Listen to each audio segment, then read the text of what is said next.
आपण पाहताय कोल्हापूर संकेत लाईव्ह, प्रत्येक घडामोडीचा अचूक संकेत। कबनूर फायरिंग प्रकरणातील दुसरा आरोपी अटकेत, देशी बनावटीचं पिस्टल व 3 जिवंत राऊंड जप्त। कबनूर येथील फायरिंग प्रकरणाचा छडा लावत स्थानिक गुन्हे अन्वेषण शाखेनं मोठी कारवाई केली आहे। या प्रकरणातील संशयित आरोपी शुभम दीपक सूर्यवंशी वय 25 राहणार साईनगर कबनूर तालुका हातकणंगले याला अटक करण्यात आली असून त्याच्याकडून देशी बनावटीचे पिस्टल व 3 जिवंत राऊंड असा एकूण 51,500 रुपये किमतीचा मुद्देमाल जप्त करण्यात आला आहे। दिनांक 7 ऑगस्ट 2026 रोजी दुपारी 1:30 वाजता कोल्हापूर रोड साईनगर कबनूर इथं निलेश निशिकांत कांबळे वय 20 याच्याकडून बेकायदेशीर व विनापरवाना पिस्टल निष्काळजीपणे हाताळत जात असताना त्यातून गोळी झाडली गेली।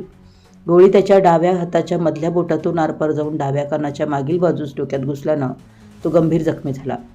उपचारासाठी रुग्णालयात दाखल होताना त्यानं वैद्यकीय अधिकाऱ्यांना घटनेची खरी माहिती न देता वाहनावरून येताना दुखापत झाल्याची खोटी माहिती दिल्याचं पोलीस तपासात निष्पन्न झालंय। या प्रकरणी शिवाजीनगर पोलीस ठाण्यात गुन्हा भारतीय न्याय संहितामधील कलम तसेच भारतीय हत्यार कायदा कलम अन्वये गुन्हा दाखल करण्यात आला होता। मात्र गुन्ह्यात वापरलेलं बेकायदेशीर पिस्टल तसेच ते जखमी निलेश कांबळे याला पुरवणारा आरोपी मिळून येत नव्हता। घटनेचं गांभीर्य लक्षात घेऊन पोलीस अधीक्षक निलोत्पल यांनी स्थानिक गुन्हे अन्वेषण शाखेचे पोलीस निरीक्षक सुशांत चव्हाण यांना आरोपी व अग्निशास्त्राचा शोध घेण्याच्या सूचना दिल्या।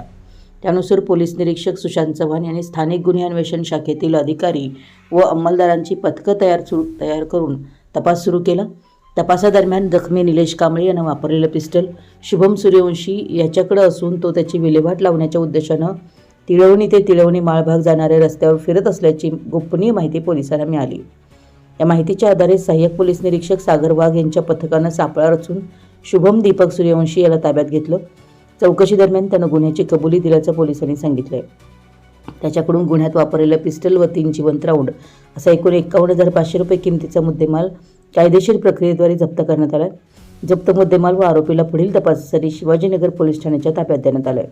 आतापर्यंत तपासात निलेश निशिकांत कांबळे वय 20 आणि शुभम सूर्यवंशी हे वय 25 हे 2 आरोपी निष्पन्न झाले असून या प्रकरणाचा पुढील तपास सुरू आहे। पोलीस पथकाची कामगिरी ही कारवाई वरिष्ठ पोलीस अधिकारी यांच्या मार्गदर्शनाखाली करण्यात आली। कारवाईत स्थानिक गुन्हे अन्वेषण शाखेचे पोलीस निरीक्षक सुशांत चव्हाण, सहाय्यक पोलीस निरीक्षक सागर वाघ, पोलीस अंमलदार विनायक चौगुले, वसंत पिंगळे, विशाल चौगुले, अनिकेत मोरे, सचिन जाधव, सागर चौगुले, सतीश सूर्यवंशी आणि अरुण धनगर यांनी सहभाग घेतला। संपूर्ण महाराष्ट्रातील वेगवान घडामोडी व बातम्यांसाठी कोल्हापूर संकेत लाईव्ह न्यूजला सबस्क्राईब करा आणि बेल आयकॉन प्रेस करा।